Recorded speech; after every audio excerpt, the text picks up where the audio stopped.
Assalamualaikum warahmatullahi wabarakatuh. Waalaikumsalam. Mari kita mulai. Bismillahirrahmanirrahim. Jadi Bapak Ibu sehat-sehat? Alhamdulillah. Ya baik. Mungkin ada yang perlu dipertanyakan dari brosur. Berarti pertanyaan langsung.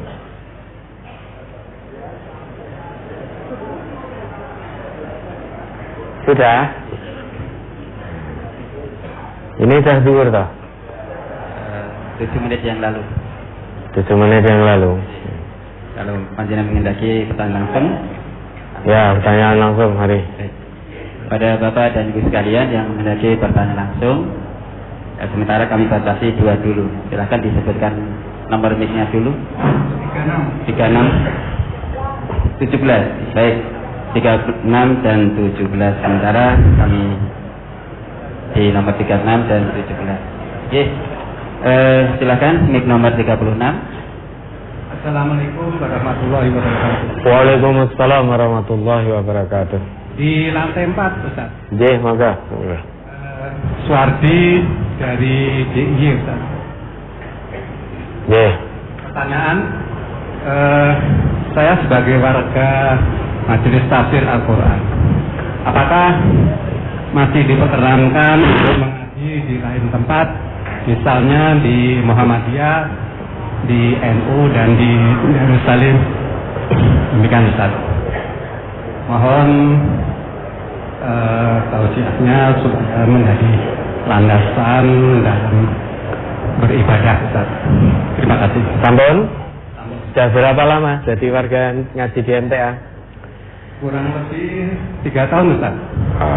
3 tahun. Ya, ngaji dulu di MTA ya. Jadi warga ngaji di MTA, ngaji dulu di MTA sampai paham. Ya. Terkait yang sudah dipahami itu diamalkan. Kenapa? Karena kalau belum memahami, jenengan ngaji di banyak tempat, ya, ibaratnya kaki kita berdiri di atas 2 perahu. Nanti terkait ayat atau hadis atau amalan yang kemudian menyebabkan itu khilafiyah, yang satu misalkan perahunya belok kanan, satu belok kiri, kita akan kecebur, terpelengkang. Lama-lama kita akan sampai pada kesimpulan wis ngaji marake bingung. Sehingga kita suudon dikirane Qur'ane sing salah. Dikiranya hadis-hadis Nabi yang salah, bukan Quran, bukan hadis Nabi yang salah, tetapi kita punya keterbatasan. Bukan Quran dan sunnahnya. Sehingga kalau kita ngaji di 2 tempat, misalkan yang satu kunut, jangan ngaji di MTA, kita memahami tidak kunut. Kira-kira kemudian jangan kondur di rumah termenung. Kunut. Iki MTA ra kunut, jane sing bener sing ngendi? Ki kok Islam bingungke kaya ngene iki piye kan ya. Kok Islam membingungkan. Yang satu dapat rukuk tidak terlambat, dihitung 1 rakaat. Jangan ngaji di MTA, dapat rukuk tapi ketinggal Fatihah, harus sempurnakan rakaat. Jadi bingung lagi. Iki kok Islam bingung ke tenan toh iki. Yang membingungkan bukan Islam, bukan sunnahnya, bukan Qurannya, tapi kita ini yang membingungkan. Ya, membingungkan diri sendiri. Maka kalau panjenengan jadi warga ngaji di MTA, pahami dulu. Ngaji dulu, jangan ngaji di yang lain-lain dulu. Jangan ngaji di yang lain-lain dulu. Ngaji di MTA, pahami dulu biar paham. Jangan langsung berdiri di atas 2 perahu. Nanti akan sampai nauzubillah, sampai pada titik nyalah-nyalahkan Quran, nyalah-nyalahkan sunnah nanti. Karena merasa bingung, jane iki padha Islame, padha ustaze. Misalkan di kono sing nerangke ya ustaze, MTA ya ustaze, lah kok beda. Ya, maka dipahami dulu. Dan jenengan ngaji tidak harus di NTA. Dalam arti tidak ada paksaan untuk jadi warga NTA. Namun begitu masuk menjadi warga ngaji NTA ada nidom, ada aturan.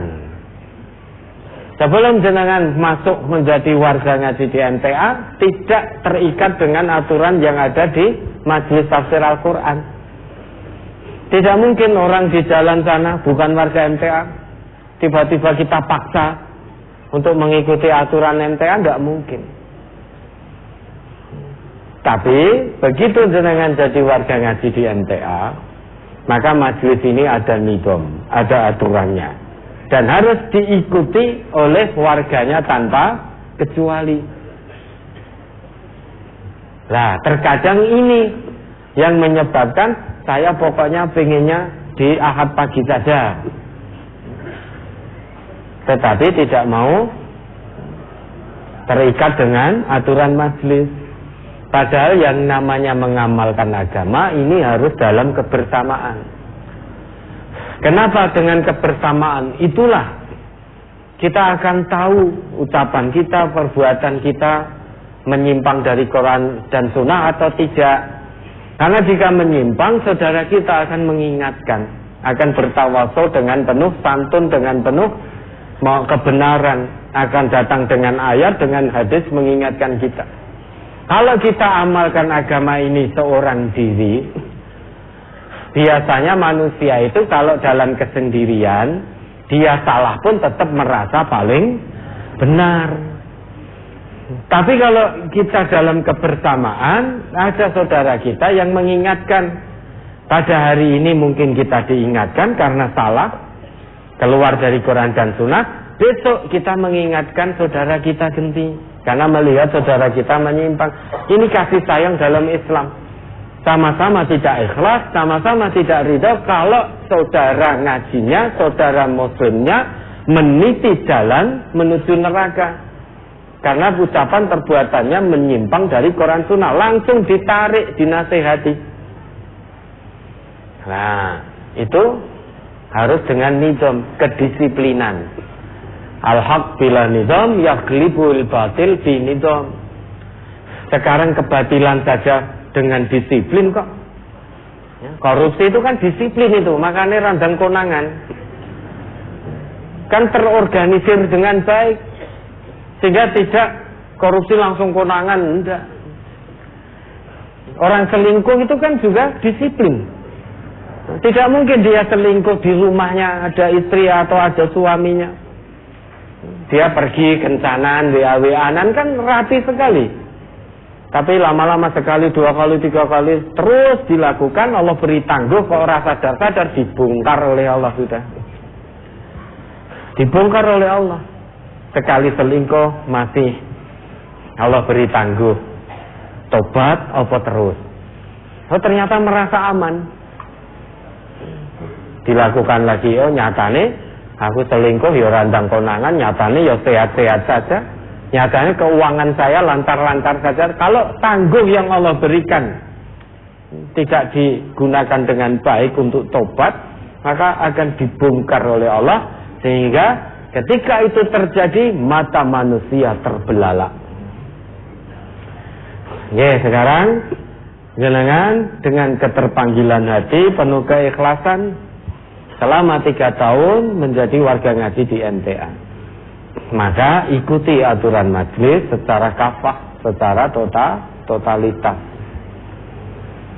Insya Allah aturan-aturan yang ada semaksimalnya dilandaskan pada tuntunan agama, yaitu Quran dan Sunnah ini. Maka ngaji dulu di NTA. Pahami dulu arah kajian NTA, apa yang diajarkan di NTA, bagaimana langkah dakwah NTA ini dipahami dengan baik. Sehingga nanti ya, ketika jenengan mendapatkan kajian dari tempat lain, jenengan tidak bingung, orang gumunan. Oh berarti NTA itu ngerti. Itu kan biasanya gumunan.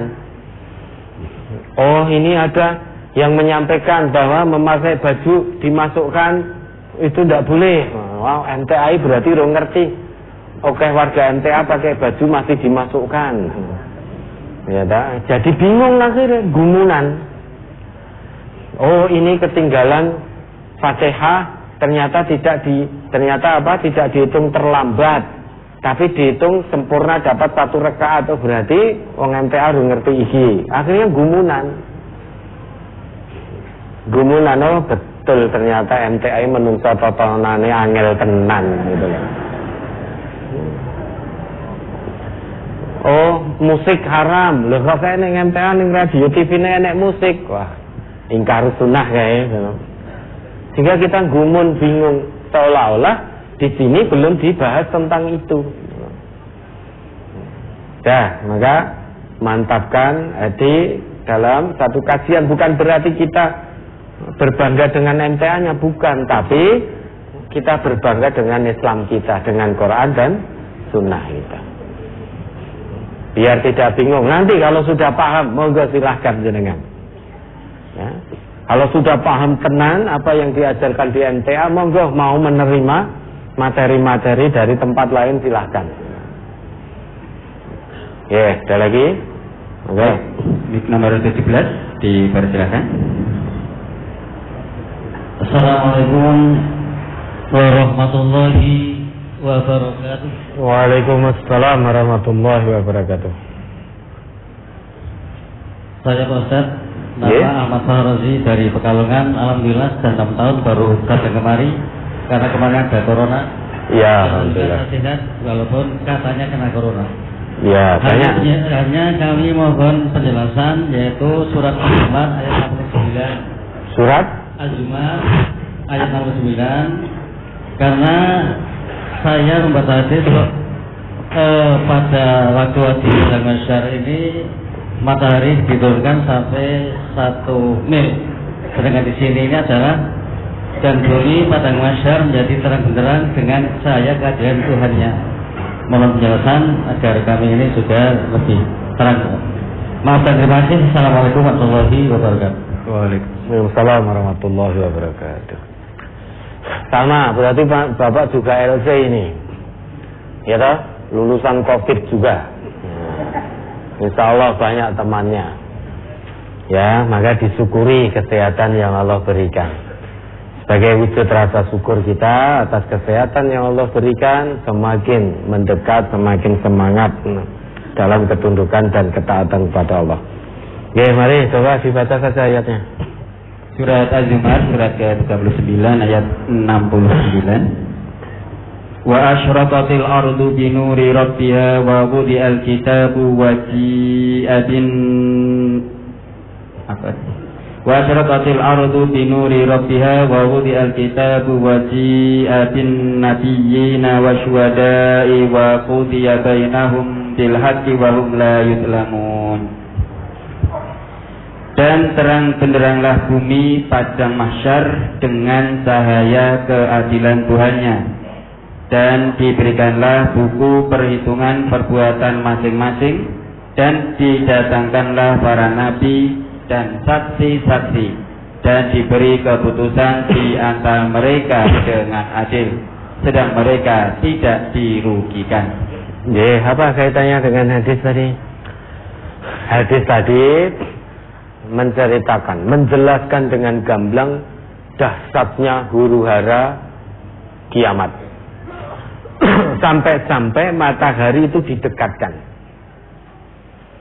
Lah saat ini belum terjadi kiamat. Matahari sangat jauh dengan kita. Kalau pas menyengat, kita terasa gerah, panas tidak?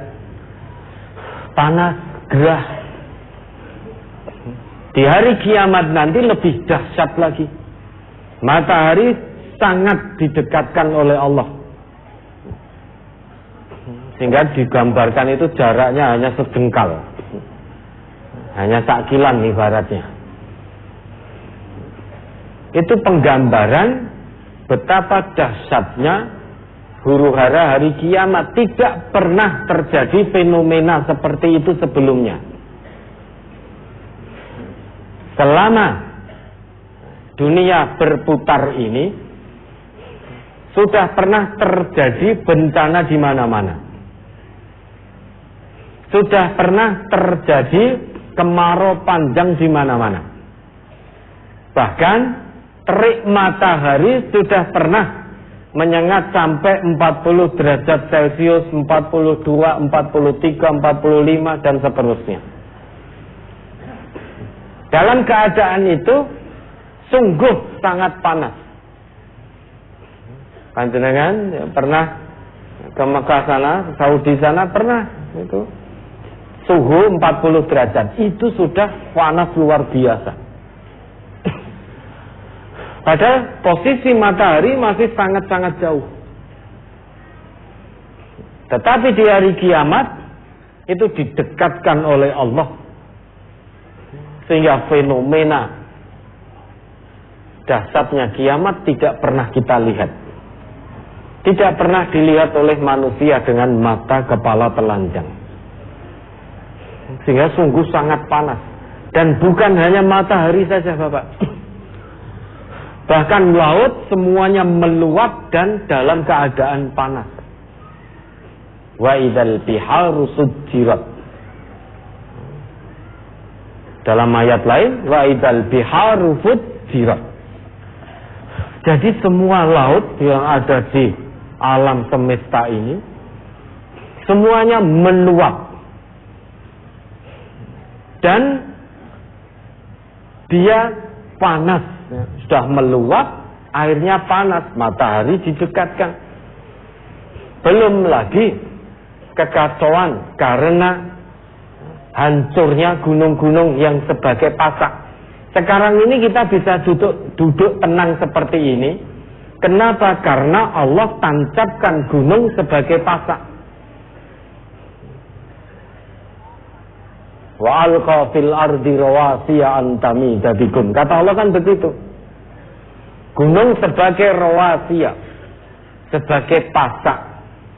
Andai kata gunung itu tidak ada,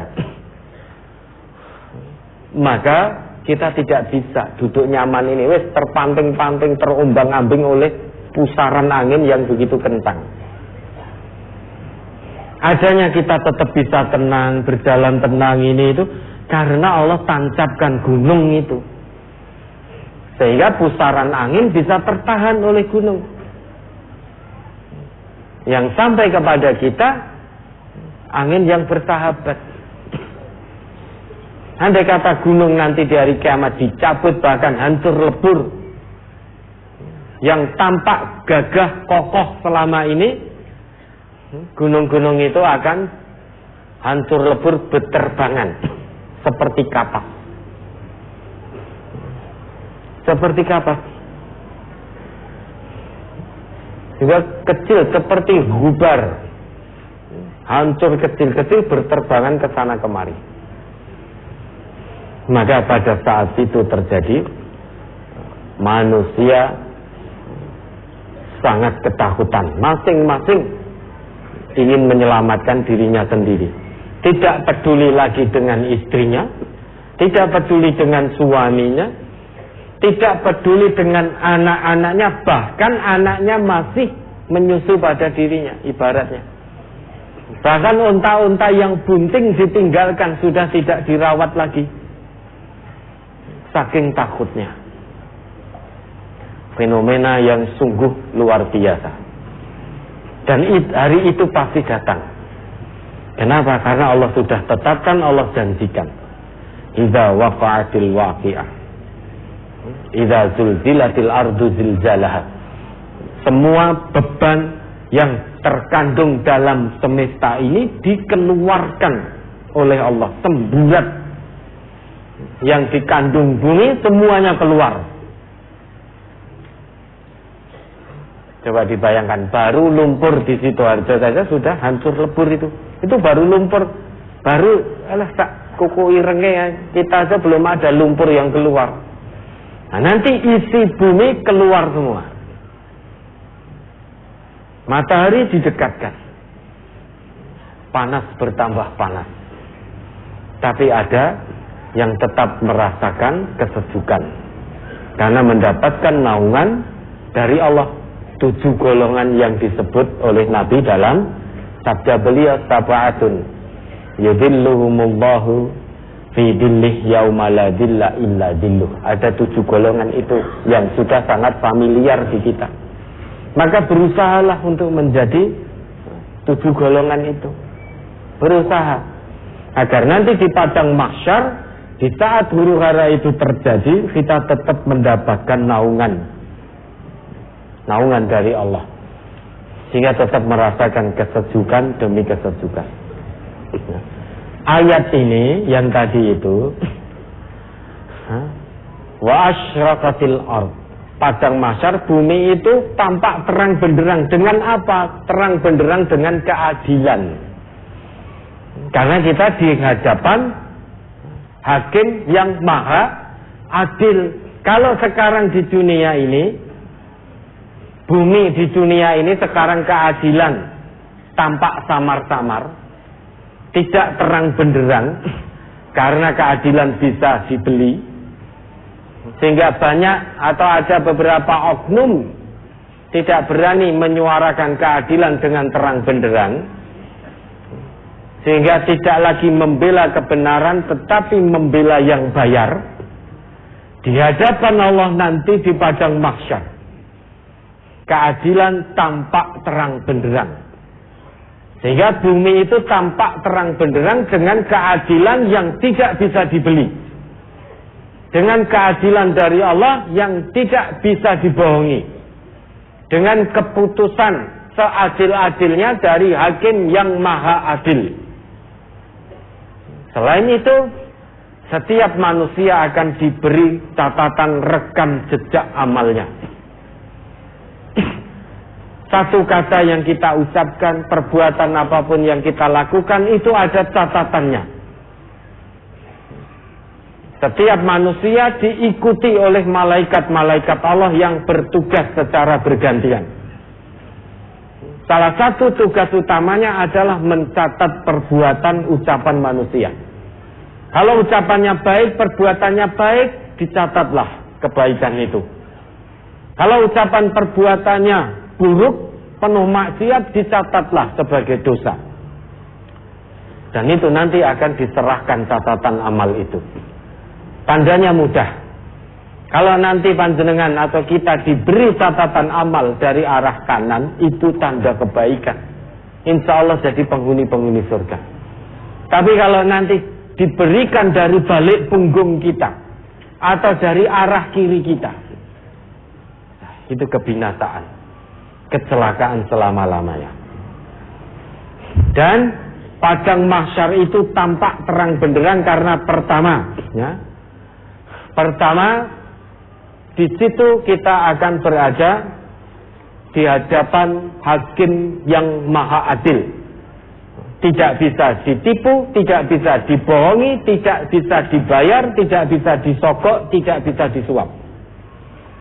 Hakim yang maha adil ini akan memutuskan seadil-adilnya terhadap perbuatan yang pernah kita lakukan. Kemudian yang kedua, kitab catatan diserahkan sepenuhnya, rekam jejak kita diserahkan sepenuhnya kepada kita, sehingga tidak ada yang tertutup-tutupi. Kalau sekarang ini mungkin ada di dunia ini yang bisa ditutup-tutupi. Aslinya nembak, diomong kira nembak, karena ditutup-tutupi. Aslinya membunuh, mungkin diomongkan tidak membunuh, diputar balikkan kata-katanya penuh dengan alibi, misalkan begitu. Tapi nanti di sana, bukan ya Allah saya tidak membunuh, nyolot deloken catatanmu, rekam jejakmu, CCTV-mu malah enek itu loh. Sehingga kita ini berlapis-lapis CCTV dari Allah. Di samping Allah sendiri yang maha mengawasi, Allah kirimkan malaikatnya terus bergantian mengawasi kita. Pada diri kita pun ditanam CCTV yang tidak pernah rusak, tidak pernah hancur. Apa itu? Ajabud zanab, tulang ekor. Tulang ekor ini Sampai kapanpun sudah dilakukan penelitian oleh para ilmuwan, baik di barat, di timur, utara, selatan, baik dengan cara dilindas, dengan cara dibakar, dengan cara ditumbuk. Meski hancur, namun sinyal tulang ekornya masih ada. Dan ini yang disabdakan oleh Nabi. Sesungguhnya pada diri tiap anak Adam ada satu tulang yang tidak bisa dimakan oleh tanah. Tulang ekor ini selamanya akan hidup. Minhu khuliqa. Dari tulang ekor ini manusia diciptakan. Fihi khuliqa, darinya diciptakan, wa minhu yurakkab, dan darinya nanti akan disusun ulang. Para sahabat bertanya, ayu azmin ya Rasulullah, tulang apakah itu? Nabi kita bersabda, ajabud zanab, yaitu tulang ekor. Sehingga CCTV manusia ini berlapis. Allah sangat mengetahui, mengawasi kita. Allah kirimkan malaikat untuk mengawasi kita bergantian. Pada tubuh kita pun ada CCTV dari Allah, yaitu tulang ekor. Sehingga ucapan kita, perbuatan kita terekam dalam tulang ekor itu. Mau menipu dari mana lagi coba? Maka sangat masuk akal kalau di era teknologi yang maju ini ada CCTV. Maka CCTV Allah itu sangat wajar adanya. Ternyata CCTV Allah itu tulang ekor. Kalau CCTV buatan manusia sekarang dihilangkan saja sudah tidak terlihat kejadian-kejadian yang terekam di situ. Namun tulang ekor ini tidak bisa dihancurkan atas kuasa Allah. Tidak percaya panjenengan cek dalam jurnal-jurnal atau tulisan-tulisan ilmiah terkait dengan rahasia tulang ekor ini. Rahasia tulang ekor ini, jangan cek gitu, dibaca, ditelaah. Banyak percobaan-percobaan, penelitian-penelitian ilmiah untuk menghancurkan tulang ekor, tapi tidak bisa hancur. Dibakar, ya hangus, ya jadi abu, tapi masih ada sinyalnya.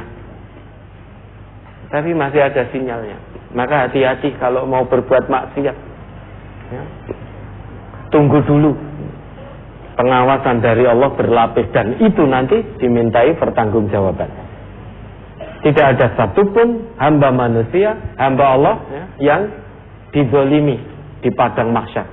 Nah, terangnya di situ dalam arti bumi padang mahsyar itu terang seterang-terangnya dengan cahaya keadilan dari Allah.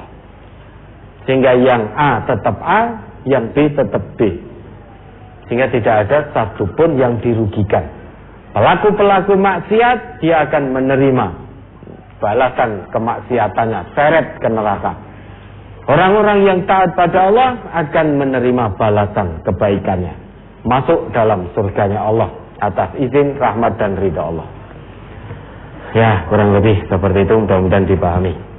Oke, baik, belum diakhiri ini. Selamat datang rombongan dari jauh, dari Ngambon Bojonegoro 40 orang, kemudian Kota Semarang 46 orang, Pakem Sleman 1 bis dan 1 mobil, Wonosobo 4 mobil. Ya, kemudian sebagian dari rombongan ini akan berkunjung ke pondok pesantren MTA. Ya, monggo silahkan, boleh. Mudah-mudahan masafah yang sudah ditempuh, jarak yang sudah ditempuh, harta yang sudah dikeluarkan, waktu yang sudah dikorbankan untuk datang ke majelis ini benar-benar dilakukan ikhlas karena Allah. Ikhlas hanya mengharap ridha Allah. Dengan begitu akan ada pahala kebaikan yang akan bisa kita petik nanti di hari pembalasan.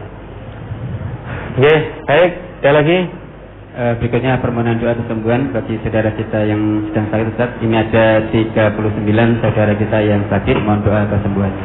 Baik, mari kita doakan beliau-beliau ini. Allahumma shfi. Mudah-mudahan dalam keikhlasan, kesabaran, ketawakalan kepada Allah, dan insya Allah jadi kafarah dari Allah. Ada lagi? Cukup? Cukup. Baik Bapak, Ibu, saudara dan saudari, kurang lebihnya kami mohon dimaafkan. Nanti sampaikan salam kagem keluarga di rumah masing-masing. Mari diakhiri. Alhamdulillahirabbil alamin. Subhanakallahumma wa bihamdika asyhadu an la ilaha illa anta astaghfiruka wa atubu ilaik. Wassalamualaikum warahmatullahi wabarakatuh.